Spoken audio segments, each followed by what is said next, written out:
Nah, di mana faktor internal sendiri meliputi phonological variation, morphological variation, syntax variation, dan semantic variation. Nah, yang pertama tentang variasi internal. Nah, variasi internal yang pertama ada phonological variation. Phonological variation sendiri merupakan variasi penutur kata yang diucapkan oleh seseorang yang dipengaruhi oleh logat asal pembicaranya. Jadi ini kan phone, jadi masalah pengucapan yang menjadi pembedanya. Misalnya kalau di Jawanya Banyuwangi, kata tadi dalam bahasa Indonesia itu penyebutannya di Jawa Banyuwangi mau. Nah, kalau di Malang menjadi mang. Contohnya dalam kata mau mari kondi, kalau pakai bahasa Jawanya Malang jadi mang tekan ngendi. Terus habis itu ada kata pulang. Nah, kalau di Jawa itu, di Jawanya Banyuwangi itu pakai balik. Tapi kalau misalnya di suku Osing itu pakai bialik. Padahal satu kota tapi punya bahasa yang berbeda. Kemudian ada penyebutan berapa. Nah, kalau di Banyuwangi, Jawanya Banyuwangi masih kata pakai piro, di Malang juga pakai piro, tapi ketika masuk ke Indramayu atau Ngapak pakai pira.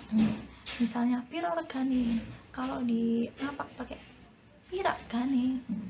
Kemudian di kata ai atau bahasa Indonesia merupakan saja. Nah, kalau di Jawanya Banyuwangi itu masih pakai kata ai, tapi kalau misalnya ke tengah, Jawa Tengah itu pakai kata wae. Nah, kalau Ngapak pakai kata bae. Nah, contohnya kalau di aku opo ae sih. Kalau di agak Jawa Tengah itu opo wae sih. Nah, kalau misalnya ke Ngapak menjadi apa baik, seperti itu. Kemudian variasi internal yang kedua ada morphological variation, di mana morphological variation merupakan bentuk ragam bahasa yang memiliki makna yang sama namun memiliki penyebutan yang berbeda. Jadi maknanya sama, cuma penyebutannya dan bentuk bahasanya yang berbeda. Contohnya kalau misalnya kata pulang di Jawanya Banyuwangi menggunakan kata muleh, tapi kalau misalnya masuk ke Trenggalek, Lamongan dan teman-temannya itu menjadi mantuk. Contohnya muleh jam piro, pulang jam berapa itu. Kalau ke Trenggalek, Lamongan dan sekitarnya menjadi aku mantuk tanggal itu, aku pulang tanggal 7 gitu. Terus habis itu kata tiba-tiba, kalau di Jawanya Banyuwangi masih pakai kata moro-moro. Nah, tapi kalau misalnya ke suku Osing, kemudian ke Trenggalek, Lamongan dan sekitarnya menjadi jebule. Contohnya tiba-tiba jadi satu gitu ya. Kalau di Jawanya Banyuwangi masih pakai moro-moro dadi siji. Kalau suku Osing jebule dadi siji. Kalau pakai ke Trenggalek jadinya jebule dadi siji. Kemudian membohongi. Nah, kalau di bahasa Jawanya Banyuwangi itu masih pakai kata ngapusi. Nah, tapi kalau Trenggalek, Lamongan dan sekitarnya itu menjadi bujuki. Nah, seperti itu. Kemudian ada syntax variation. Contoh dari syntax variation sendiri merupakan ragam variasi bahasa secara struktural dan biasanya berfokus pada kombinasi susunan frasa. Jadi ini itu susunan dari perbedaan antar morphological variation dan phonological variation yang dijadikan yang sudah menjadi bentuk kalimat. Misalnya kalau di Jawanya Banyuwangi kata terserah aku mau ngapain aja gitu, itu menjadi saksirku apa nyapo. Terus kalau di Malang jadi terserah aku kate lapon. Kalau masuk ke Ngapak jadinya sakarepe ngarep ngapa baik, seperti itu. Kemudian yang keempat ada semantic variation. Semantic variation sendiri merupakan variasi penggunaan kata menurut tingkatan kata atau penggunaan istilah. Jadi itu mungkin bahasa yang biasa kita mudah kita serap itu ada kata multiple meaning ya. Jadi multiple meaning ini merupakan bentuk dari semantic variation, yaitu satu istilah yang memiliki beberapa arti. Contohnya dari dalam bahasa Jawa itu ada kata beletuk. Nah, kata beletuk itu ada dua makna, yaitu pertama kotoran debu, yang kedua ada nama dari anak gajah. Contohnya anginnya kencang, contohnya anginnya banter bleduknya wakeh mlebu omah. Itu kalau topiknya sedang angin kencang. Nah, tapi kalau misalnya topiknya safari, aku mau mari toko kebun binatang, ono bleduk cilik lucu imut. Terus habis itu ada kata kate. Nah, kate itu merupakan salah satu jenis ayam kate yang bentuknya kecil dan ekornya menjulang tinggi. Tapi di sisi lain di bahasa Jawa, kata kate itu juga memiliki arti lain, yaitu akan melakukan sesuatu. Nah, kemudian kata pas dalam bahasa Indonesianya.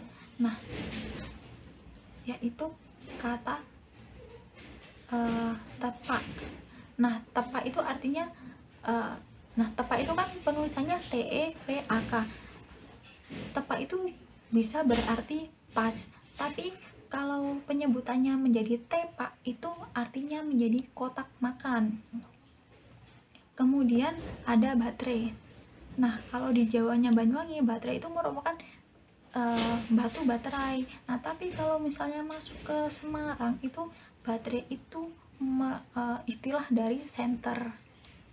Kemudian yang kedua ada variasi eksternal. Variasi eksternal sendiri merupakan variasi eksternal sendiri terbagi menjadi mutual intelligibility, isogloss, dialect, chronologue atau temporal dialect. Kemudian ada dialect boundary, dialect continuum, accent, dialect, dan sosialect. Yang pertama ada mutual intelligibility, yaitu merupakan hubungan antara bahasa maupun dialek, di mana antar penutur bahasa bisa saling memahami tanpa belajar masing-masing bahasa. Contohnya, di Jawanya Banyuwangi tadi disebutkan ada contoh saksirku apinya poai. Di Malang terserahku katela poai. Kalau di Jawanya ngapak menjadi sakarep inyong arep ngapapai. Itu sebenarnya kan bahasanya tuh udah agak beda, tapi mereka tuh saling memahami. Tapi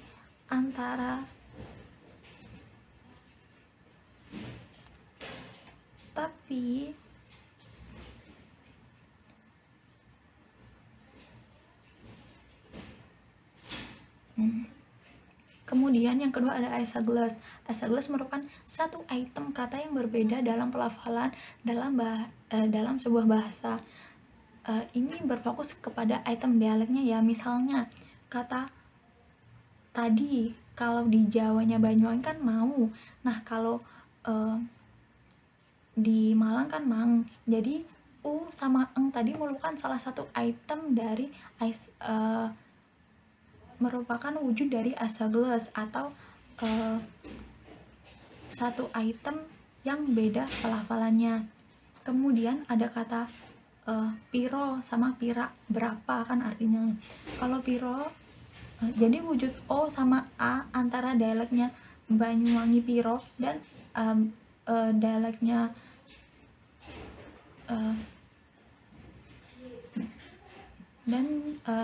logat. Dan dengan piraknya ngapak, o dan a ini merupakan wujud dari isogloss.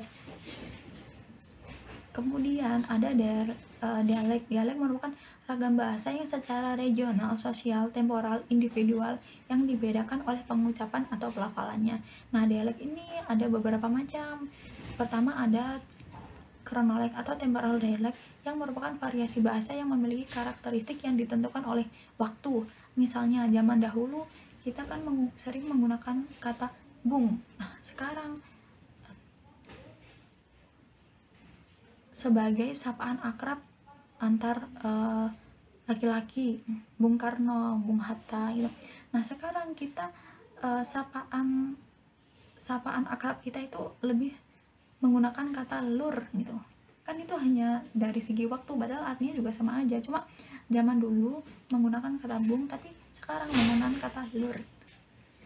Kemudian zaman dulu kan ada yang namanya ngaduin, tapi kalau sekarang lebih sering menggunakan kata cepu.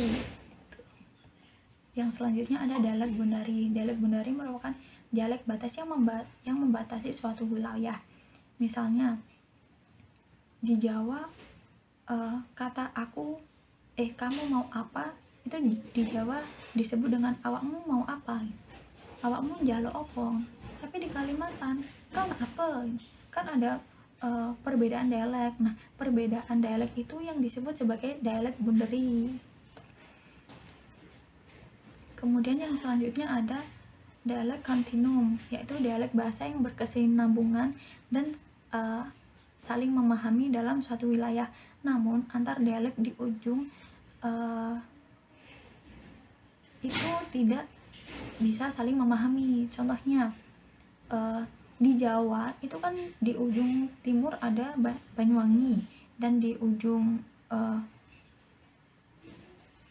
barat ada suku Sunda. Nah, kalau di bahasa Banyuwangi di suku Osing tuh contohnya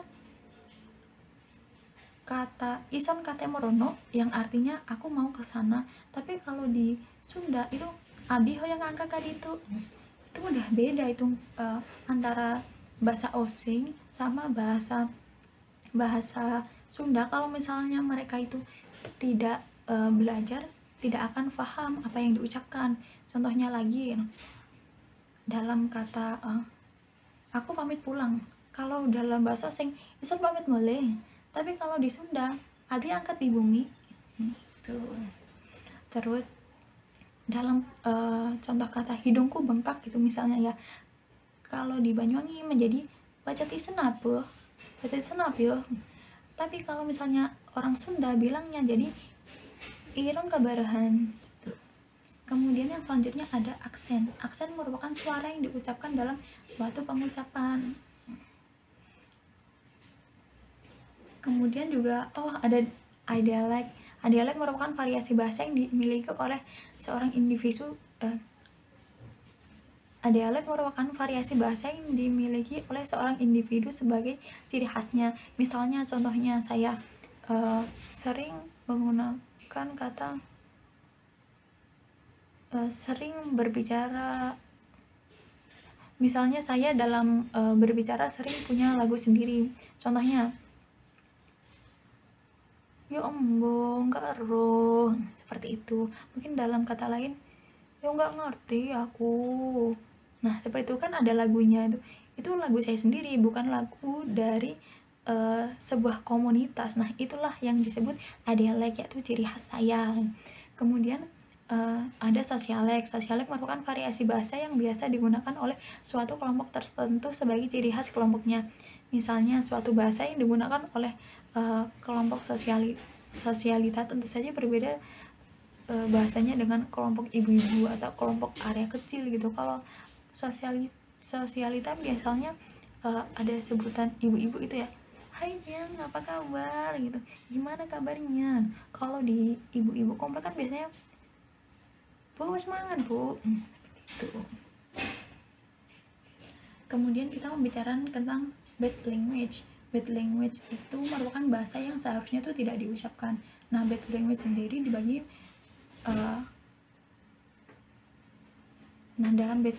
dalam bad language ada kata tabu. Tabu itu yaitu hal yang harus dihindari dalam berkata, biasanya berupa seks, kematian, penyakit, fungsi tubuh, dan penistaan agama. Kemudian tabu ada beberapa hal, yaitu swearing atau kata makian. Contohnya kalau di budaya barat ada kata fuck, damn, and shit. Mungkin di kita ada kata misalnya kayak jancuk seperti itu. Terus ada kata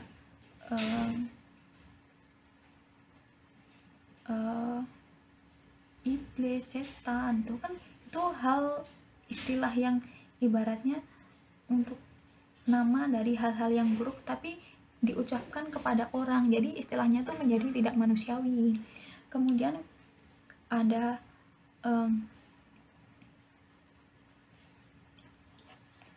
vulgar. Vulgar merupakan kata kasar yang diucapkan secara terang-terangan sesuai keadaan seseorang. Misalnya ketika ada anak cacat, mohon maaf, misalnya ada kakinya buntung satu, tiba-tiba ada seseorang berkata seperti ini,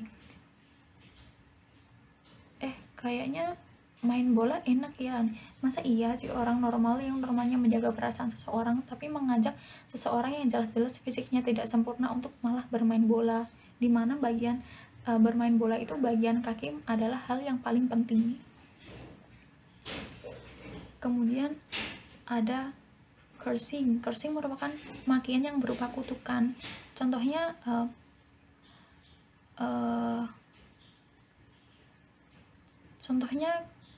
ketika ada seseorang, saya jengkel sama kamu gitu ya, kamu tuh aku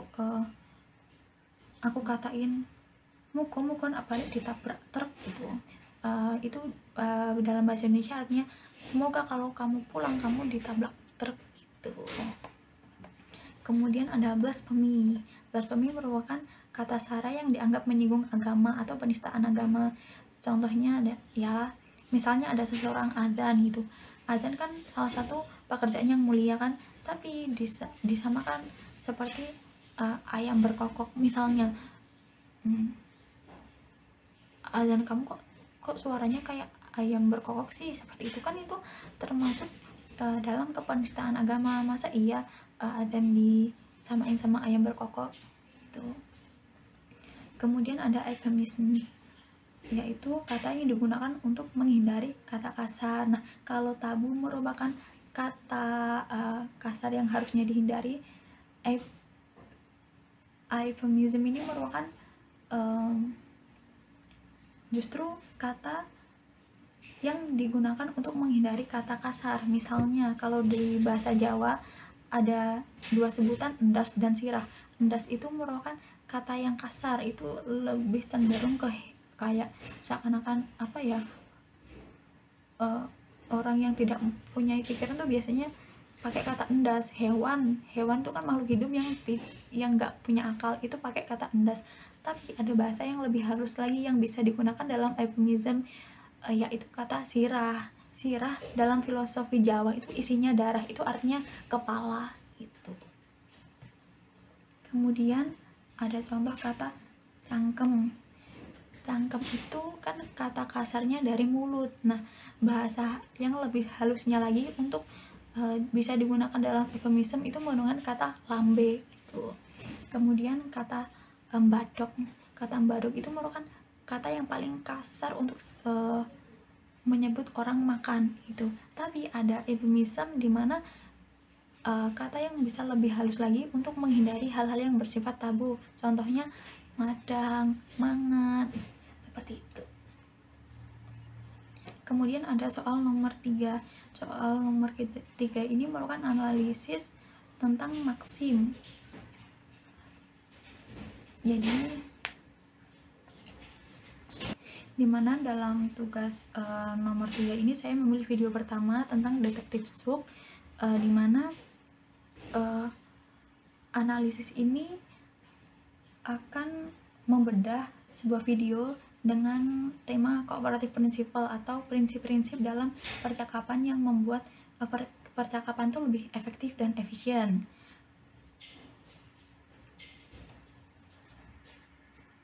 Pertama yang aku so the first maxim what I found is maxim quality. Jadi maksim yang pertama yang saya temukan itu adalah maksim quality, di mana itu terletak di menit ke 8.13 sampai menit ke 8.30 detik. Dan ini dibuktikan karena narasumber tuh berbicara sesuai fakta penyelidikan yang ditemukan. Selain menganalisa darah di TKP, nah dia tuh juga menemukan barang lain, dan selain itu dia juga menemukan darah yang masuk ke dalam golongan B positif. Jadi dia berbicara sesuai fakta apa yang dia temukan dalam penelitiannya.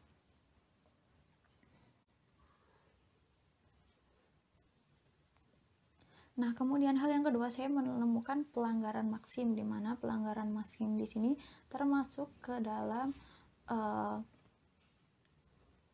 floating manner, yaitu sebuah pelanggaran karena kata-kata yang diucapkan itu menyebabkan sebuah ambigu atau arti yang tidak jelas. Nah, ada di menit yang ke 13.50 sampai 13.53.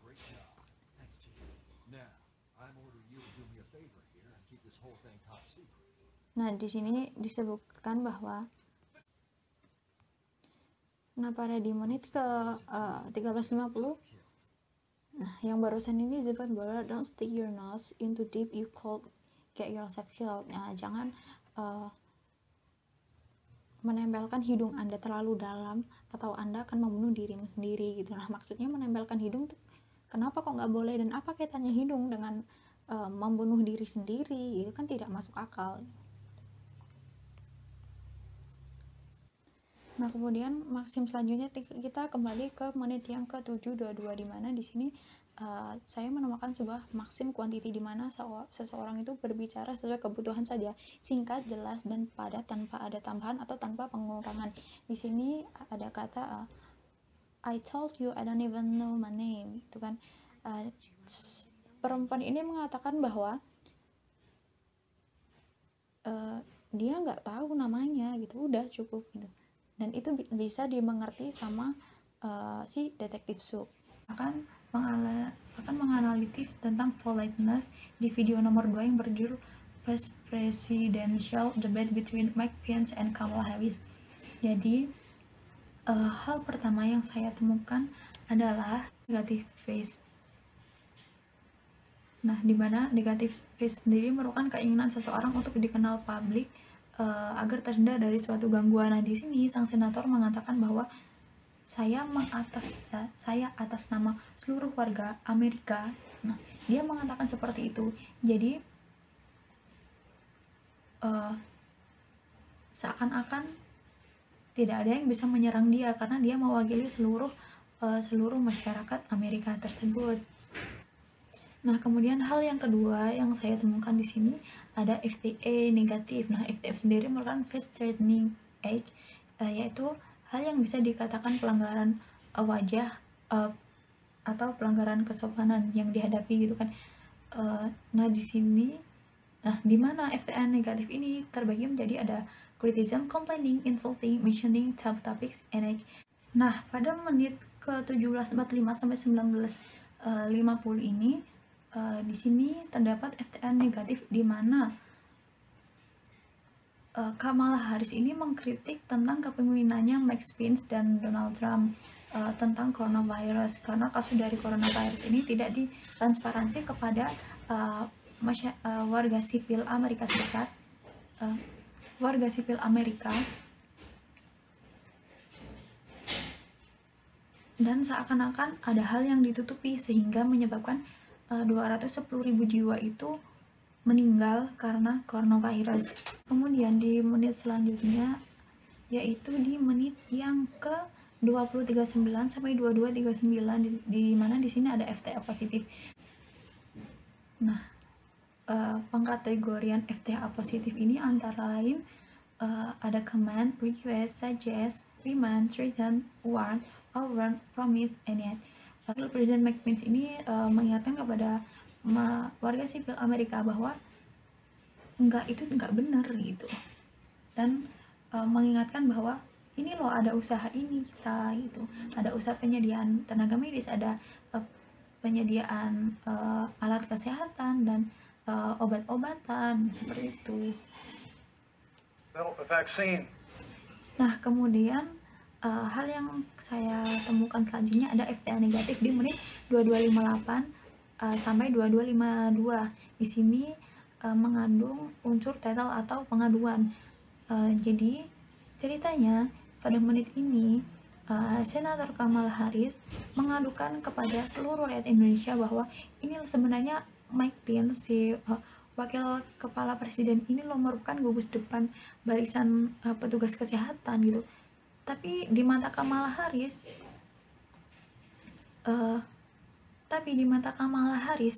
seakan-akan Mike Pence ini nggak becus kerjanya gitu. Jadi dia mengadukan Mike Pence kepada masyarakat sipil melalui media debat tersebut dengan intonasi, ekspresi, dan gaya bahasa itu yang seakan-akan mungkin bisa dikatakan sedikit mengejek ya. Nah, hal selanjutnya yang bisa saya ambil itu ada positive face. Ini terletak di menit yang ke 2547 sampai 2720, di mana wakil presiden menjunjung warga sipil Amerika, dan dia berulang kali menyebutkan dengan berterima kasih kepada warga Amerika yang sudah percaya kepada presiden dan wakil presiden, dan kemudian dia menyatakan juga warga sipil yang saya cintai, yang saya sayangi, seperti itu. Nah, jadi positifnya di sini keinginan bahwa wakil presiden itu mengenalkan dirinya sebagai public figure yang baik. Kemudian yang selanjutnya ada negative politeness. Ini terjadi di menit ke-30 lebih 30 detik dan menit ke-30 lebih 33 detik, di mana wakil presiden menyuruh untuk senator Kamala Harris untuk berhenti memprovokasi warga sipil setempat. Nah, karena seakan-akan apa yang dikatakan senator Kamala Harris itu fitnah untuk presiden dan wakil presiden. Untuk selanjutnya akan dijelaskan oleh teman saya. Membicarakan tentang vitalitas bahasa daerah saya sesuai dengan 9 pedoman dari UNESCO. Nah, saya mengidentifikasi bahasa daerah saya Banyuwangi, tapi Banyuwanginya yang Jawa ya, bukan Banyuwangi Oseng, karena saya masih masuk ke dalam suku Jawa Mataram. Jadi yang pertama, jadi vitalitas bahasa dari pedoman UNESCO kita ada 9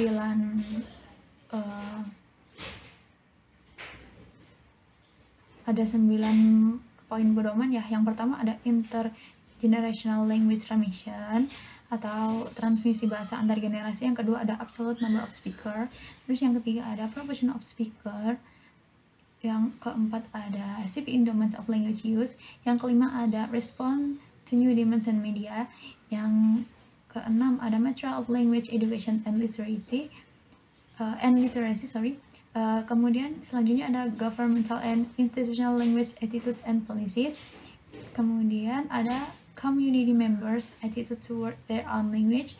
Kemudian yang selanjutnya ada amount and quality of documentation. Nah, kita membahas tentang poin yang pertama tentang bahasa Jawa khasnya Banyuwangi ya.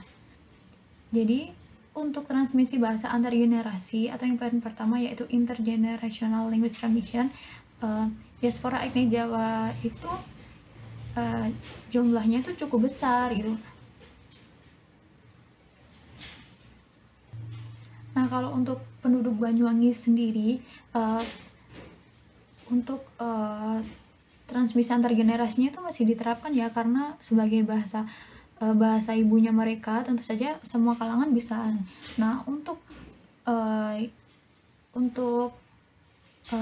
yang sampai migrasi ke luar pulau, misalnya contohnya ke Pulau Sumatera, nah, itu sudah agak menurun ya, bisa dikatakan mungkin nggak sebanyak dulu penguasaan bahasa Indonesianya, karena mungkin ada perbedaan etnis dalam pernikahan itu yang membuat sang anaknya itu juga bingung mau pakai bahasa yang mana. Nah, berhubungan di sana bahasa dominannya pakai bahasa asli Sumatera sana, jadi ya bisa dikatakan agak menurun. Berbeda kalau misalnya yang Banyuwangi kan dekat sama Bali, banyak juga orang Jawa Banyuwangi yang ngerantau dan tinggal di Bali, Lombok, NTT, NTB dan sebagainya gitu. Itu masih banyak orang tahu bahasa Jawa karena pengaruh dari lingkungannya yang masih banyak itu juga karena pengaruh lingkungannya yang masih banyak juga orang Jawa yang di sana, jadi bahasa Jawa masih juga tetap terjaga di sana. Nah, seperti itu. Kemudian yang kedua ada absolute number of speaker. Jadi jumlah nyata penutur dari Jawa di Banyuwangi sendiri itu masih banyak juga ya.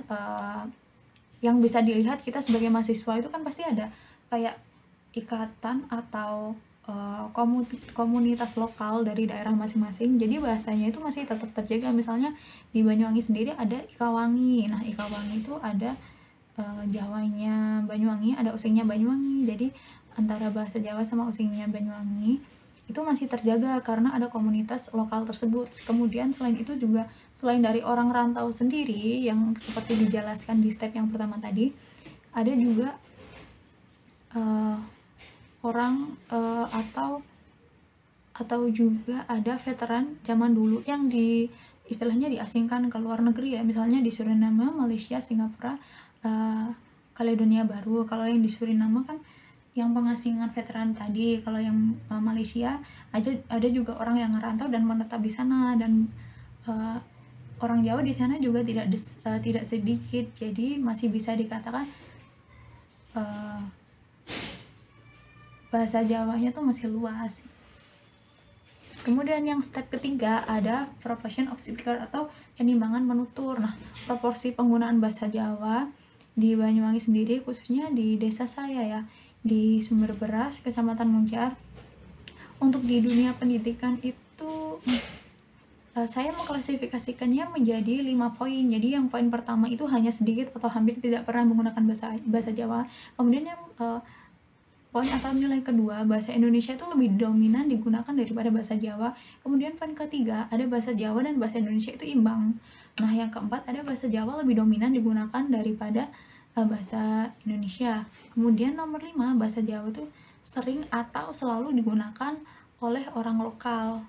Nah, di sini saya mengambil 7 ranah. Yang pertama, ranah pendidikan. Kalau di ranah pendidikan itu bahasa Indonesia itu dominan digunakan dari bahasa Jawa sendiri. Kenapa? Karena bahasa Indonesia itu kan merupakan bahasa kedua, bahasa nasional kita yang menghubungkan antar suku bangsa yang memiliki beda bahasa untuk agar kita tetap bisa saling berkomunikasi.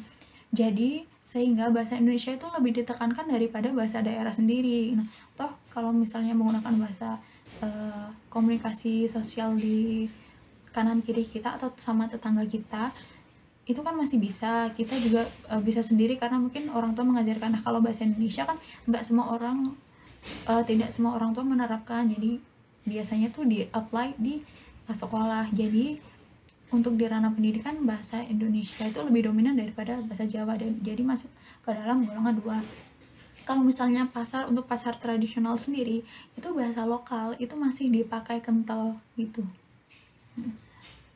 Bahkan kalau misalnya mungkin kita pakai bahasa Indonesia tuh malah kalau ada pedagang yang nakal itu malah dimahalkan gitu. Jadi untuk ranah di pasar sendiri, bahasa Jawa tuh sering atau selalu digunakan. Kemudian di swalayan pun sama, masih kayak toko-toko biasa. Di bahasa Jawanya Banyuwangi sendiri tuh masih menggunakan pakai bahasa Jawa tuh, atau hampir nggak pernah pakai bahasa Indonesia kalau pas lagi belanja. Walaupun di swalayan biasanya masih tanya, piro iki mbak regane, berapa ini harganya, masa gitu. Terus tanya kuantitasnya, misalnya mbak ini masih ada berapa biji lagi gitu, mbak iki ono pirang ijen maneh, seperti itu. Nah, kemudian kalau misalnya di mall ini bahasa Jawa sama bahasa Indonesia imbang ya, karena tidak semua orang itu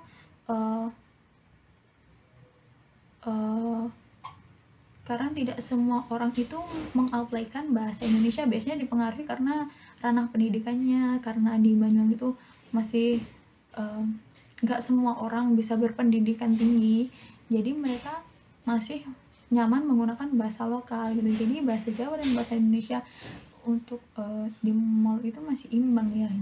Kemudian di kantor desa atau di kantor kecamatan, nah, tetap ini bahasa Jawa lebih dominan digunakan walaupun itu instansi dari negara ya. Karena mungkin kebanyakan orang tua ya, apalagi kan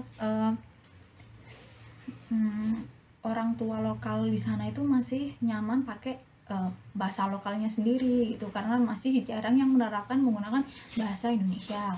Kemudian kalau di bank itu bahasa Indonesia itu lebih dominan digunakan, atau malah sedikit banget, jadi masuk ke dalam poin nomor 1, hanya sedikit atau hampir tidak pernah menggunakan bahasa Jawa. Biasanya itu orang sana itu juga melihat kelas instansi ya, jadi semakin tinggi instansinya maka penggunaan bahasa Jawa pun dikurangi, karena biasanya instansi besar itu pegawainya tuh bukan lokal dari orang sana gitu. Jadi penduduk lokal Jawa Banyuwangi pun juga menyesuaikan kelas instansi tersebut. Kemudian kalau di puskesmas itu biasanya bahasa Jawa masih sering atau selalu digunakan. Saya banyak menjumpai ketika saya di puskesmas atau rumah sakit, itu masih banyak orang bertanya kepada customer service ya, kepada resepsionis, itu masih banyak yang menggunakan bahasa Jawa, karena mayoritas di sana kan orang tua yang mengurusi hal-hal yang seperti itu. Banyak yang sakit, yang sakit itu banyak, mayoritas itu orang tua, dan yang mengurusi administrasinya juga orang tua gitu. Sedangkan orang tua di sana masih nyaman menggunakan bahasa Jawa, dan kebetulan juga resepsionisnya itu banyak tahu tentang bahasa Jawa, atau bahkan penduduk lokal sana yang menjadi resepsionisnya. Jadi mereka masih nyaman menggunakan. Jadi kalau di puskesmas masih menggunakan bahasa Jawa. Kemudian ada shift in domain of language, atau pergeseran dalam domain penggunaan bahasa. Nah, dalam penggunaannya untuk ranah yang bersifat tradisional itu masih domain menggunakan bahasa Jawa, misalnya kayak yang di pasar tradisional tadi, bahasa Jawa itu lebih dominan digunakan, atau bahkan bahasa Indonesia itu hampir tidak terdengar sama sekali. Kemudian kemudian kembali ke kata yang sebelumnya, bahwa semakin tinggi instansi, semakin besar instansi itu, maka bahasa Jawanya semakin hilang. Karena kenapa? Karena bahasa Indonesia karena bahasa Indonesia sebagai bahasa nasionalnya mempersatukan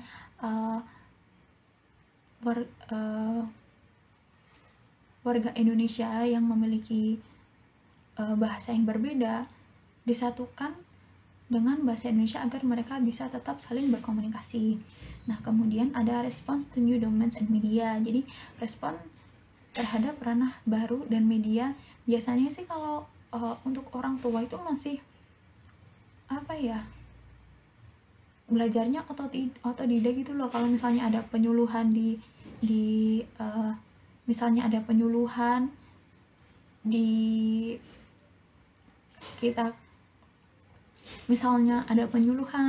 orang tua tersebut dikasih tahu, ya alhamdulillah. Kalau misalnya nggak ada penyuluhan, ya udah gitu aja. Kecuali kalau misalnya pas mereka butuh, baru biasanya mereka baru mau belajar. Umumnya sih seperti itu.